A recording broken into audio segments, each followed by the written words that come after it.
ஆண்டவரும் இரட்சகருமாகிய இயேசு கிறிஸ்துவின் நாமத்தில் உங்களுக்கு அன்பின் வாழ்த்துக்கள். இன்றைய செய்தியினுடைய தலைப்பு, I will be glad to tell about your deeds. உமது செயல்களை சொல்லி மகிழ்வேன். 1 நாளாகமம் 16வது அதிகாரம் 12 முதல் 13 வசனங்கள் முடிய. அவருடைய தாசனாகிய இஸ்ரவேலின் சந்ததியே, அவரால் தெரிந்து கொள்ளப்பட்டவர்களாகிய யாக்கோவின் புத்திரரே, அவர் செய்த அதிசயங்களையும் அவருடைய அற்புதங்களையும் அவர் வாக்கின் நியாய தீர்ப்புகளையும் நினைவு கூறுங்கள். ஆண்டவராகிய இயேசு கிறிஸ்து நமக்கு செய்த எண்ணி முடியாத நன்மைகள், அற்புதங்கள், அதிசயங்களை நினைத்து நாம் அவருக்கு நன்றி கூற வேண்டும். அதுதான் கிராட்டிடியூட் ஹார்ட். ஒரு நன்றி நிறைந்த இருதயத்தை குறித்து தாவீது இங்கே பேசுகிறார். நம்முடைய மனமானது நடந்தவைகளை மறந்து விடுகிறது. இப்பொழுது நடப்பவைகள் மீது கவனம் போகிறது. தேவனுடைய செய்கைகளை நாம் மறவாமல் நினைவு கூர்ந்து ஆண்டவருக்கு நாம் நன்றி சொல்லுகிற தேவ பிள்ளைகளாக இருக்க வேண்டும். இது 1 நாளாகமம் 16வது அதிகாரம் 1 முதல் 7 வசனங்கள் முடிய உள்ள வசனங்களை நாம் ஆராய்ந்து பார்க்கும் பொழுது, தாவீது அவர் ராஜாவாக ஆன பிறகு தன்னுடைய வீட்டு பக்கத்திலேயே ஒரு கூடாரத்தை அமைத்து, அந்த கூடாரத்திலே தேவனுடைய பெட்டியை கொண்டு வந்து வைக்க வேண்டும் என்பதுதான் அவருடைய வாஞ்சை, விருப்பம். அதற்காக அவர் பிரயாசம் எடுத்து மூப்பர்களையும் லேவியர்களையும் ஆசாரியர்களும் கூட்டிக் கொண்டு போய் ஓபத் ஏதோமுடைய வீட்டில் இருந்த அந்த உடன்படிக்கை பெட்டியை கொண்டு வந்து ஆடலோடும் பாடலோடும் கர்த்தரை மகிமைப்படுத்தி அந்த கூடாரத்தில் கொண்டு வந்து வைத்து, அங்கே அந்த நாளிலே அவர் பாடல் குழுவினரை ஏற்படுத்துகிறார், இசை குழுவினரை ஏற்படுத்துகிறார். அப்படி ஏற்படுத்தின அந்த நாளிலே அவர் இந்த பாடலை, இந்த சங்கீதத்தை அவர் பாடி இதை ஆசாப் என்கிற தலைவனிடத்திலே ஒப்புவித்து, இதை நீங்கள் பாட வேண்டும் என்று சொல்லி கற்றுத்தருகிறார். 7ஆம் வசனத்தில் சொல்லுகிறது, அப்படி ஆரம்பித்த அந்நாளிலே தானே கர்த்தருக்கு துதியாக பாடுபடி தாவீது ஆசாப்பிடத்திலும் அவன் சகோதரிடத்திலும் கொடுத்த சங்கீதம் இது என்று பார்ப்போம்.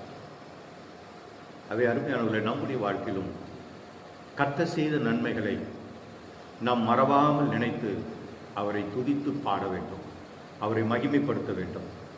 இதே வசனங்கள் சங்கீதம் 105வது சங்கீதத்திலே எழுதப்பட்டிருக்கிறது. அதிலே 5வது 6வது வசனத்திலே இப்பொழுது வாசித்த அந்த வசனம் அதில் வருகிறது. முதலாவது பார்க்கிறோம், எதை நாம் நினைவு கூற வேண்டும்? நாம் கண்ணார கண்டதை நினைவு கூறும்படி கர்த்தர் விரும்புகிறார். நீங்கள் கண்ணார கண்டதை நினைவு கூறுங்கள். Remember that your eyes have scene. உபாகமம் 29வது அதிகாரம் 2வது 3வது வசனத்தில் இப்படி சொல்கிறது, எகிப்து தேசத்தில் உங்கள் கண்களுக்கு முன்பாகவும் பார்வோனுக்கும் அவனுடைய எல்லா ஊழியக்காரருக்கும் அவனுடைய தேசம் முழுவதற்கும் கர்த்தர் செய்த பெரிய சோதனைகளையும் பெரிய அடையாளங்களையும் அற்புதங்களையும் கண்ணார கண்டீர்களே. ஆமாம், இஸ்ரவேல் மக்கள் 430 வருஷம் அவர்கள் எகிப்திலே குடியேறி வாழ்ந்து கொண்டிருந்தார்கள். ஆனால் யோசேப்பை அறியாத ஒரு ராஜா வாழ்ந்தபோது இந்த ஜனங்களை கண்டு அவன் பொறாமைப்பட்டு எப்படியாகிலும் இந்த ஜனங்களை ஒடுக்கி அவர்களை அடிமைப்படுத்தி அவர்களுடைய ஜீவனை கசப்பாக்க மாற்றி அவர்களுக்கு வருத்தத்தையும் சஞ்சலத்தையும் வேதனையும் கொண்டு வந்து அவர்கள் பெருகக்கூடாதபடி அவர்களை ஒடுக்க நினைத்தார். அவர்களை எவ்வளவு ஒடுக்கினானோ அவ்வளவாய் அவர்கள் பெருகினார்கள் என்று வசனம் சொல்கிறது. ஆகவே இப்பொழுது அவர்களை அடிமைப்படுத்தி வேதனைப்படுத்தினான். அவர்கள் தங்கள் முற்பிதாக்களின் தேவனாகிய யெகோவாவை நோக்கி அவர்கள் கதறினார்கள், அவர்கள் முறையிட்டார்கள், அவர்கள் ஜெபித்தார்கள். கர்த்தர் மோசேயை அனுப்பினார். பார்வோனுக்கு முன்பாக 10 வாதைகளை தேவனுடைய வல்லமையினால் அவன் அங்கே அனுப்பினான். அந்த 10 வாதைகளுடைய அடையாளங்களை, அற்புதங்களை, அதிசயங்களை இஸ்ரவேல் மக்கள் கண்டார்கள். பார்வோனுக்கும் அவருடைய எல்லா ஊழியக்காரருக்கும் அவருடைய தேசம் முழுவதுக்கும் கர்த்தர் செய்த பெரிய சோதனைகளையும் பெரிய அடையாளங்களையும் அற்புதங்களையும் கண்டீர்களே, உங்கள் கண்ணார கண்டீர்களே என்று வசனம் சொல்கிறது. அப்படி என்றால் அவர் தேவன் அனுப்பின அவருடைய வல்லமை வெளிப்பட்ட போது அங்கே அந்த தேசத்தில் நடந்த அற்புதங்கள் அடையாளங்கள் எல்லாம் இஸ்ரவேலர்கள் அவர்கள் அருகிலிருந்து கண்ணார கண்டார்கள். காரணம், எகிப்தியர்கள் பாதிக்கப்பட்டார்கள், பார்வோன் பாதிக்கப்பட்டான். ஆனால் தேவனுடைய பிள்ளைகளாகிய இஸ்ரவேலர்களோ எந்த பாதிப்பும் இல்லாமல் அவர்கள் சந்தோஷமாய் இருந்தார்கள், சுகமாய் இருந்தார்கள். அருமையானவர்களே, இன்றைக்கு கர்த்தர் நமக்கும் ரட்சிக்கப்பட்ட தேவ பிள்ளைகளுக்கும் ரட்சிக்கப்படாதவர்களுக்கும் உள்ள வித்தியாசத்தை கர்த்தர் தினந்தோறும் அனுதினமும் காட்டிக் கொண்டிருக்கிறார். உங்கள் வாழ்க்கையிலே நீங்கள் அதை காண்கிறீர்கள். எத்தனை பெரிய அதிசயங்களை அற்புதங்களை கர்த்தர் உங்கள் வாழ்க்கையிலே செய்திருக்கிறார். ஆண்டவர் உங்களுக்கு நல்ல பாதுகாப்பை கொடுத்திருக்கிறார், நல்ல சுகத்தை கொடுத்திருக்கிறார், நல்ல விதமான தேவைகளை உங்களுக்கு தந்து ஆசீர்வதித்திருக்கிறார். இப்படி எத்தனையோ நன்மைகளை கர்த்தர் உங்களுக்கு செய்திருக்கிறார். ஆவிக்குரிய ஆசீர்வாதங்களையும் நீங்கள் பெற்றிருக்கிறீர்கள், உலக பிரகாரமான பொருளாதார ஆசீர்வாதங்களையும் பெற்றிருக்கிறீர்கள். ஆகவே அருமையானவர்களே, 10 விதமான வாதைகளை கர்த்தர் அந்த தேசத்திலே அனுப்பினார். கடைசியாக ஆண்டவர் எகிப்தில் உள்ள மனுஷர்கள் மீதும் மிருகங்கள் தலையீற்றுகள் மரித்தது. 10வது வாதையில் இதற்கு மேல் இவர்களோடு இந்த தேவனோடு எதிர்த்து நிற்க முடியாது என்று பார்வோன் அவன் இஸ்ரவேலர்களை விடுவித்தான். நாமும் பாவம், சாபம், பிசாசின் அடிமைத்தனத்தில் இருந்தோம், மூட நம்பிக்கையில் இருந்தோம், பாரம்பரியத்தில் இருந்தோம், கெட்ட பழக்கங்களில் இருந்தோம். ஆனால் கர்த்தரோ, ஆண்டவரோ, தேவனோ தம்முடைய ஒரே பேரான குமாரனாகி இயேசுவை இந்த உலகத்துக்கு நமக்காக அனுப்பினார். அவர் வந்து நம்முடைய பாவ சாபங்களை சிலுவையில் சுமந்து மரித்து நமக்கு ஒரு பெரிய மீட்பை, விடுதலை, ரட்சிப்பை இயேசு நமக்கு சம்பாதித்து கொடுத்திருக்கிறார். அவர் நம்முடைய பாவங்கள் எல்லாம் மன்னித்து நம்முடைய அக்கிரமங்கள் எல்லாம் நீக்கி நம் நோய்களெல்லாம் சுகமாக்கி இன்றைக்கு நம்மை அவருடைய பிள்ளையாக நம்மளை மாற்றியிருக்கிறார். எப்படி தேவன் இஸ்ரவேலர்களை விடுவிக்க மோசேயை அனுப்பி அவர்களை விடுவித்தாரோ, அதுபோல ஆண்டவர் பிதாவாகிய தேவன் நம்மேல் வைத்த அன்பினாலே அவருடைய குமாரனாகி இயேசுவை நமக்காக அனுப்பி நம்மை விடுதலை பண்ணியிருக்கிறார். ஆகவே இன்றைக்கு நம்மை மரணத்தின் அடிமைதனத்திலிருந்தும், பாதாளத்தின் அடிமைதனத்திலிருந்தும், சாபத்தின் அடிமைதனத்திலிருந்தும், பாவத்தின் அடிமைதனத்திலிருந்தும், பிசாசின் அடிமைதனத்திலிருந்தும் கர்த்தர் நமக்கு விடுதலை தந்திருக்கிறார். ஆகவே அந்த இயேசு நமக்காக இந்த உலகத்திலே வந்தார் என்பதை பார்க்கிறோம். மத்தேயு 1:21 வாசிக்கிறோம், அவள் ஒரு குமாரனை பெறுவாள், அவருக்கு இயேசு என்று பெயரிடுவாயாக, ஏனெனில் அவர் தமது ஜனங்களின் பாவங்களை நீக்கி ரட்சிப்பார் என்று வசனம் சொல்கிறது. அருமையானவர்களே, ஆண்டவராக இயேசுவானவர் ஜனங்களுடைய பாவங்களை நீக்கி ரட்சிக்கும்படி இந்த உலகத்துக்கு வந்தார். ஆகவே அவர் வந்தது ஒரு கூட்ட ஜனங்களுக்காகவோ, ஒரு தேசத்துக்காகவோ, அல்லது ஒரு இனத்துக்காகவோ, ஒரு மதத்துக்காகவோ இயேசு இந்த உலகத்தில் வரவில்லை. இந்த உலகத்தில் இருக்கிற அத்தனை மனுஷனுக்கும் ஒரு விடுதலையும் ரட்சிப்பையும் சந்தோஷத்தை கொடுக்கும்படி வந்தார். லூக்கா சுவிசேஷம் 2ஆம் அதிகாரம் 10வது 11வது வசனத்தில் வாசிக்கிறோம், இயேசுனுடைய பிறப்பு எல்லா ஜனத்துக்கும் மிகுந்த சந்தோஷத்தை உண்டாக்கக்கூடிய நற்செய்தி என்று சொல்கிறது. அருமையான எல்லா ஜனத்துக்கும், I bring you good tidings of great joy which shall be to all people என்று வசனம் சொல்கிறது. joy to the world, இந்த உலகம் முழுவதுக்கும் ஒரு சந்தோஷமான ஒரு செய்தியாக சந்தோஷத்தை தருகிற இயேசு இந்த உலகத்துக்கு வந்தார் என்பதை பார்க்கிறோம். அவர் நமக்காக சிலுவையில் மரித்து ரத்தம் சிந்தி நமக்கு நித்திய மீட்பை உண்டு பண்ணியிருக்கிறார். ஆகவே இப்படிப்பட்ட ஒரு ஆசீர்வாதத்தை நாம் பெற்றுக்கொண்டவர்களாக, ரட்சிக்கப்பட்டவர்களாக நாம் அதை நினைவு கூர்ந்து அவரை நாம் மகிமைப்படுத்த வேண்டும் என்று கர்த்தர் விரும்புகிறார். ஆகவே அவருடைய ரட்சிப்பை நீங்கள் நினைவு கூறுங்கள், அவர் உங்களுக்கு செய்த நன்மைகளை நினைவு கூறுங்கள். இப்படிப்பட்ட அனுபவத்தை பெற்றவர்கள் இயேசுவிலும் அவரை மகிமைப்படுத்துங்கள். இதுவரை இப்படிப்பட்ட அனுபவத்தை பெறாதவர்கள் இன்றைக்கு இயேசுவிடத்தில் உங்களை அர்ப்பணியுங்கள், இயேசுவை விசுவாசியுங்கள். நிச்சயமாக ஆண்டவராக இயேசுவானவர் உங்கள் வாழ்க்கையில் விடுதலையும் ரட்சிப்பையும் தந்து உங்களை ஆசீர்வதிக்கிற ஒரு கர்த்தராக இருக்கிறார். உபாகமம் 29 5ஆம் வசனத்தில் வாசிக்கிறோம், அவர்கள் மேல் இருந்த வஸ்திரம் பழையதாய் போகவும் இல்லை, அவர்கள் கால்களில் இருந்த பாதரட்சிகள் பழையதாய் போகவும் இல்லை. இஸ்ரவேலர்களை எகிப்திலிருந்து விடுதலை ஆக்கின ஆண்டவர் ஒரு வாக்கு தத்தத்தை தந்து கொண்டு வருகிறார். அது என்ன வாக்கு தத்தம்? உங்களுக்கு முற்பிதாக்களாகிய ஆபிரகாம், ஈசாக்கு, யாக்கோபு என்பவர்களுக்கு நான் ஆணையிட்டு கொடுத்த தேசம், அந்த கானான் தேசம், இன்றைக்கு இருக்கிற பாலஸ்தீனா, அந்த தேசத்துக்கு நான் உங்களை கொண்டு செல்வேன் என்று சொல்கிறேன். அந்த வாக்கு தத்தங்களோடு கூட அவர்களை கொண்டு வந்தவர், அவர்களை கொண்டு போய் அந்த தேசத்தில், வாக்கு தத்த தேசத்தில் சேர்க்கும் வரைக்கும் அவர்களை கைவிடாமல் நடத்தினார். இதுதான் அந்த நல்ல கட்டளை. ஆகவே எகிப்திலிருந்து விடுதலையாக்கப்பட்ட மக்களை எங்கேயாவது போய் நீங்கள் பிழைத்துக் கொள்ளுங்கள், எங்கேயாவது நீங்கள் போய்விடுங்கள் என்று ஆண்டவர் ஒருபோதும் அவர்களை சொல்லவில்லை. அவர்களுக்கு ஒரு வாக்கு தத்தத்தை கொடுத்து அந்த வாக்கு தத்தம் நிறைவேற்றுகிற வரைக்கும் அவர்களோடு கூட அந்த தேவன் இருந்தார். அதுதான் வசனம் சொல்கிறது. ஆகவே அந்த வனாந்தர பாதையிலே 40 வருஷங்களாக கர்த்தர் அவர்களை ஆசீர்வாதமாக நடத்தினார். அவர்களுக்கு ஒரு குறைவும் இல்லாதபடி கர்த்தர் நடத்தினார். அங்கே உணவு கிடையாது, அங்கே தண்ணீர் கிடையாது, அந்த வனாந்தரத்தில் எந்த விதமான பாதுகாப்பு கிடையாது. ஆனால் தேவன் அவர்களை ஆசீர்வாதமாய் நடத்தினார். அதுதான் சொல்கிறது, அவர்களை வசனம் சொல்கிறது யாத்திராகமம் 19:4, நான் எகிப்தியருக்கு செய்ததையும் நான் உங்களை கழுகுகளுடைய செட்டைகளின் மேல் சுமந்து உங்களை என் அண்டையிலே சேர்த்து கொண்டதையும் நீங்கள் கண்டிருக்கிறீர்களே, you have seen what I did என்று சொல்றார். இப்போ நான் உங்களை சேர்த்து கொண்டு உங்களை நான் என்ன செய்தேன், நடத்தி கொண்டு வந்தேன், அதை நீங்கள் கண்ணார கண்டிருக்கிறீர்கள். கர்த்தர் அற்புதமாய் அந்த வனாந்தரத்தில் அவர்களை வழிநடத்தி வந்தார், அவர்களை சுமந்து வந்தார், அவர்களை தாங்கி வந்தார், அவர்களை தேற்றி வந்தார், அவர்களை உற்சாகப்படுத்தி வந்தார்.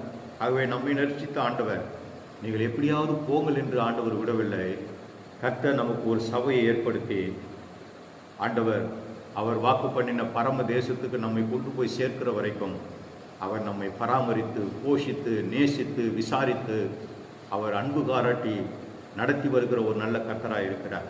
ஆகவே இந்த இயேசு அவர் சொன்ன வாக்கு தத்தத்தின்படி யோவான் 14:1 முதல் 3 வசனங்கள் உள்ள வசனங்களில் இந்த வாக்கு தத்தத்தை கர்த்தர் தருகிறான். அவர், நான் போய் உங்களுக்காக ஒரு ஸ்தலத்தை ஆயத்தம் பண்ண போகிறேன், நான் ஆயத்தம் பண்ணின பின்பு நான் இருக்கும் இடத்தில் நீங்களும் இருக்கும்படிக்கு நான் வந்து உங்களை அழைத்து கொண்டு போவேன் என்று வாக்குரைத்த ஆண்டவர் நிச்சயமாக உங்களை கைவிட மாட்டார். ஆகவே அருமையான தேவ பிள்ளைகளை, இந்த நல்ல கர்த்தரை விசுவாசிகள். உங்கள் வனாந்தர பாதையிலே, இந்த ஆவிக்குரிய வாழ்க்கையில பிரயாணத்தில் கர்த்தர் உங்களோடு கூட இருக்கிறார். ரட்சிக்கப்பட்ட உடனே நீங்கள் எப்படியாவது பிழைத்துக் கொள்ளுங்கள் என்று நம்மளை அனுப்பவில்லை.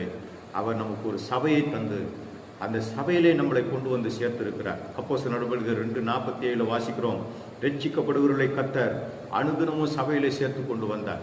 அப்படி என்றால் அந்த சபையில தேவ பிரசன்னம், தெய்வீக அன்பு, தெய்வீக ஐக்கியம், ஆராதனை, ஜெபம், போதனை, கண்டிப்பு, பாதுகாப்பு, பராமரிப்பு, ஆலோசனை, வழிநடத்துதல், ஆசீர்வாதங்கள், இவைகள் எல்லாம் கர்த்தர் தந்து நம்மை நடத்தக்கூடியவராயிருக்கிறார். ஆகவே அருமையான உள்ளே சபையோடு இருக்கிற ஐக்கியத்தை நீங்கள் விட்டு விடாதபடி நீங்கள் ஜாக்கிரதையாக இருங்கள்.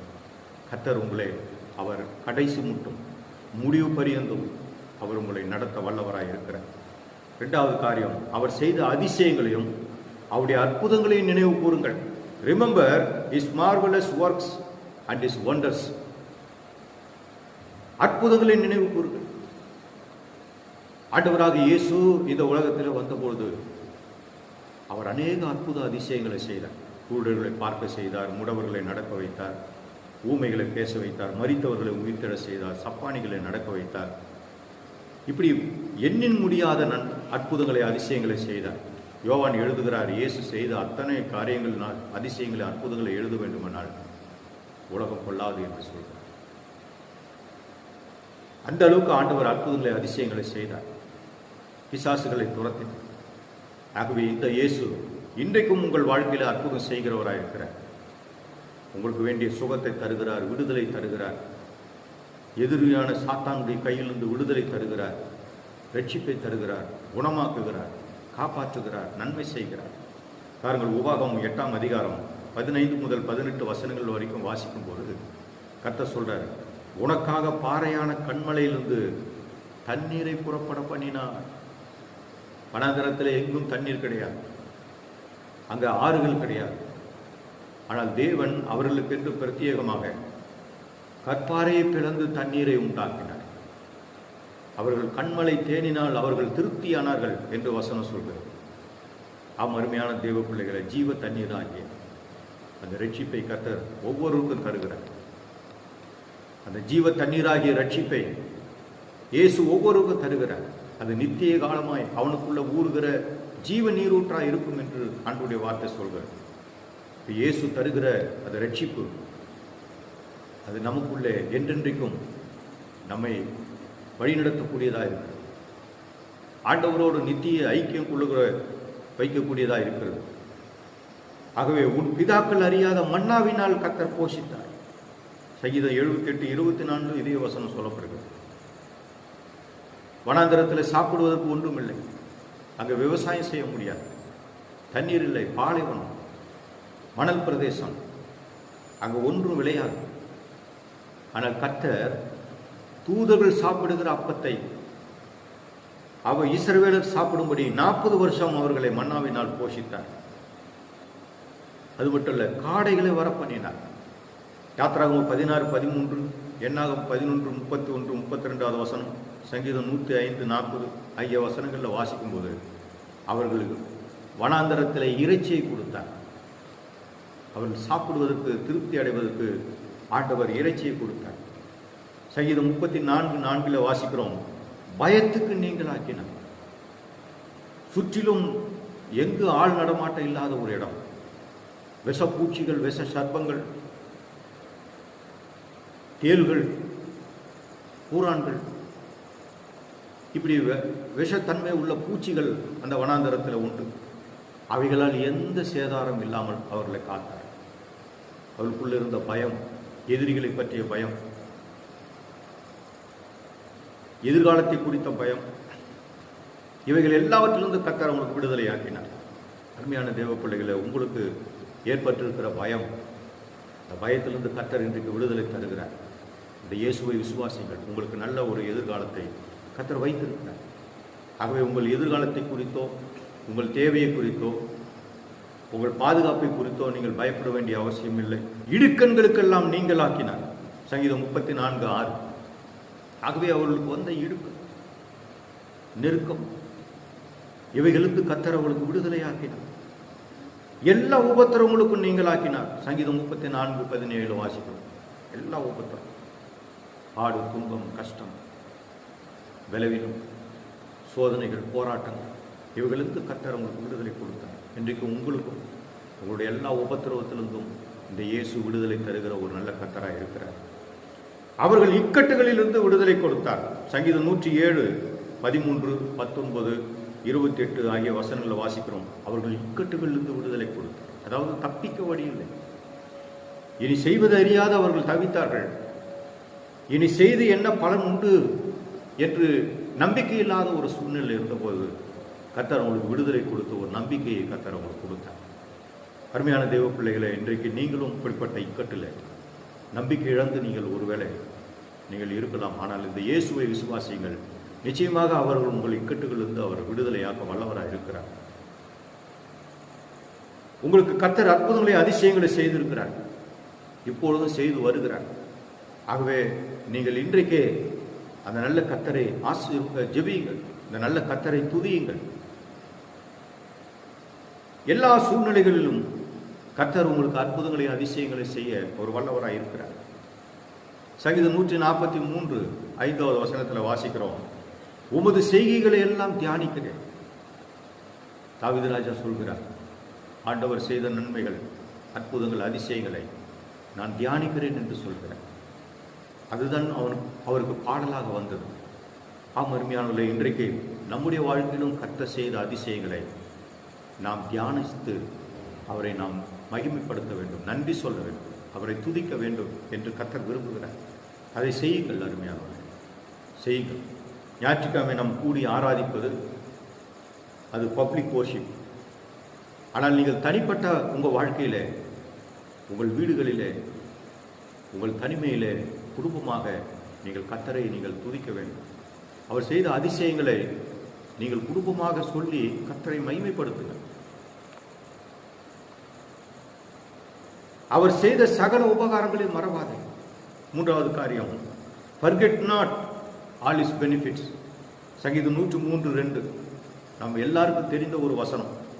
என் ஆத்துமாவை கர்த்தரை ஸ்தோத்திரி, அவர் செய்த சகல உபகாரங்களையும் மறவாதே. ஒவ்வொரு ஜெபத்தின் முடிவிலும் நாம் இதை சொல்கிறோம். இது சொல்ல வேண்டும் என்பதற்காக அல்ல, நம்முடைய ஆத்துமா அவர் கர்த்தர் செய்த நன்மையை மறக்கக்கூடாது என்பதற்காக. ஆகவே அருமையான தேவ பிள்ளைகளே, நாம் எப்பொழுது நாம் கர்த்தர் செய்த நன்மைகளை மறக்கிறோமோ அப்பொழுது நாம் சுயத்தின் மீது நம்பிக்கை வைக்கிறோம், நம் மீதே நாம் நம்பிக்கை வைக்கிறோம். அதுதான் தவறானது என்று வேதம் நமக்கு போதிக்கிறது. ஆகவே எல்லாம் உம்மாலே உண்டானது என்று நாம் சொல்ல வேண்டும். என்னால ஒன்றும் அல்ல ஆண்டவரே, எல்லாம் உம்மாலானது. 1 நாளாகமம் 24:14 வாசிக்கிறோம். தாவீது சொல்கிறார், ஆண்டவரே, இந்த செல்வங்கள், இந்த பதவி, இந்த ஆசீர்வாதங்கள் எல்லாம் உம்மாலே வந்தது, உம்மாலே வந்தது. உம்முடைய கரத்திலிருந்து வாங்கி நாங்கள் உமது கரத்தில் தருகிறோம் என்று சொல்கிறேன். ஆம் அருமையானவர்களே, இது என் கை சாமர்த்தியம் என்று சொல்லாதே என்று வசனம் சொல்கிறேன். எபேசியர் 2:8 வாசிக்கிறோம், கிருபையினாலே விசுவாசத்தை கொண்டு ரட்சிக்கப்பட்டீர்கள், இது உங்களால் உண்டானது அல்ல, இது தேவனுடைய. ஆகவே அருமையானவர்களே, நம் ஆவிக்குரிய ஆசீர்வாதங்கள் ஆனாலும், இந்த உலக பிரகாரமான ஆசீர்வாதங்கள் நன்மைகளானாலும் எல்லாமே அவரிடத்திலிருந்து தான் வருகிறது, அவரால் தான் நமக்கு கிடைக்கிறது. ஆகவே நீங்கள் அதை நம்புங்கள், அதை விசுவாசியுங்கள், அதற்காக நீங்கள் நன்றி சொல்லுங்கள். நம்முடைய மனம் அதை ஏற்றுக்கொள்ள வேண்டும், நம்முடைய மனம் அதை அங்கீகரிக்க வேண்டும். அதை தான் கர்த்தர் விரும்புகிறார். உபாகமம் 8ஆம் அதிகாரம் 16 முதல் 18 வரை உள்ள வசனங்களை வாசிக்கும் போது, உன்னை போஷித்த கர்த்தரை நீ மறவாதே என்று வசனம் சொல்கிறது. ஆம் அருமையானவர்களே, ஆண்டவர் இதுவரைக்கும் நம்மளை போஷித்து காப்பாற்றி நடத்தினார், அதை நாம் மறக்கக்கூடாது. என் சாமர்த்தியமும் என் கைவலனும் இந்த ஐஸ்வர்யத்தை எனக்கு சம்பாதித்தது என்று உன் இருதயத்தில் சொல்லாதே என்று சொல்கிறார். மனசுல கூட நினைக்காதன்றார். அப்படி என்றால் 30 நாளும் லீவு போடாமல் வேலைக்கு செல்வது ஆண்டவருடைய கிருபை, அவர் கொடுத்த இரக்கம், அவர் காண்பித்த இரக்கம், தயவு. ஆகவே இது என் கை சாமர்த்தியம், திறமை என்று நீங்கள் சொல்லாதீங்க. நீங்கள் கட்டிய வீட்டை பார்த்த உடனே என் கை சாமர்த்தியம் என்று சொல்லாதீர்கள். உங்கள் வீட்டில் உள்ள பொருட்களை பார்க்கும் போதெல்லாம் இது என்னுடைய சம்பாத்தியம் என்று சொல்லாதீர்கள். இது கர்த்தர் எனக்கு கொடுத்த ஈவு, ஆண்டவர் எனக்கு கிருபையினாலே வாய்க்க பண்ணினார், கர்த்தர் கொடுத்தார் என்று சொல்லுங்கள். யோபு சொல்கிறாரே, கர்த்தர் கொடுத்தார், அதுக்காக கர்த்தருக்கு ஸ்தோத்திரம் என்று சொல்கிறார். இன்றைக்கு நம்முடைய வாழ்க்கையிலும் அதுதான் வர வேண்டும். அப்படி சொல்லி பாருங்கள். ஒருபோதும் உங்கள் இருதயத்தில் பெருமை வராது, மேட்டிமை வராது. கர்த்தர் செய்தார் என்று சொல்லுங்கள், இதுவரை கர்த்தர் நடத்தினார் என்று சொல்லுங்கள், இது எல்லாமே ஆண்டவரால் வந்தது என்று சொல்லுங்கள். அவரை மகிமைப்படுத்துங்கள். நிச்சயமாக கர்த்தர் உங்களை ஆசீர்வதிப்பார். உங்களுக்குள்ள எந்த மேட்டிமையும் வராமல் உங்களுக்கு நல்ல சிந்தனையை கர்த்தர் தருவார். உன் தேவனாகிய கர்த்தரை நீ நினைப்பாயாக என்று சொல்கிறார். ஆண்டவர் செய்த இவைகள் எல்லாம் கர்த்தர் தான் நமக்கு தந்தது என்று நீ அவரை நினை. அவரே இந்நாளில் உனக்கு உண்டாயிருக்கிறது போல ஐஸ்வர்யத்தை சம்பாதிப்பதற்கான பலனை உனக்கு கொடுக்கிறவர் என்று வசனம் சொல்கிறார். இந்த நாளில் உங்களுக்கு படிப்பு, உங்களுக்கு வேலை, திருமணம், பிள்ளை பேரு, இவைகள் எல்லாம், இந்த ஐஸ்வர்யத்தை எல்லாம் சம்பாதிப்பதற்கான பலனை கர்த்தர் தான் கொடுத்திருக்கிறார் என்று விசுவாசிக்கிறார். ஆகவே நம்முடைய சுயத்துக்கு, செல்ஃபிஷ்க்கு, ஈகோவுக்கு நாம் இடம் கொடுக்கவே கூடாது. மிக அநேக குடும்பங்களில் பிரச்சனைகள் வருவதற்கு காரணம், இது நான் சம்பாதித்தது, இது என்னுடைய பிரயாசம், இது என்னுடைய கஷ்டம் என்று சொல்லும் பொழுதுதான் அங்கே பிரச்சனைகள் வருகிறது. அருமையான தேவ பிள்ளைகளை, கர்த்தர் நமக்கு கொடுத்தார், கர்த்தர் நமக்கு செய்தார் என்று சொல்லுங்கள். அவரை மேன்மைப்படுத்துங்கள். அங்கே சுயநலத்துக்கும் இடக்கூடாதபடி, நீங்கள் மேன்மை பாராட்டலுக்கு நீங்கள் இடக்கூடாதபடிக்கு நீங்கள் பார்த்து கொள்ளுங்கள். கர்த்தர் நிச்சயமாக ஆண்டவர் உங்களை மென்மேலும் ஆசீர்வதிக்கிற ஒரு நல்ல கர்த்தராய் இருக்கிறார். ஆகவே ஆண்டவருடைய நமது இருதயம் தேவனுடைய செயல்களை மறவாதபடிக்கு நம்மை அர்ப்பணிப்போமாக.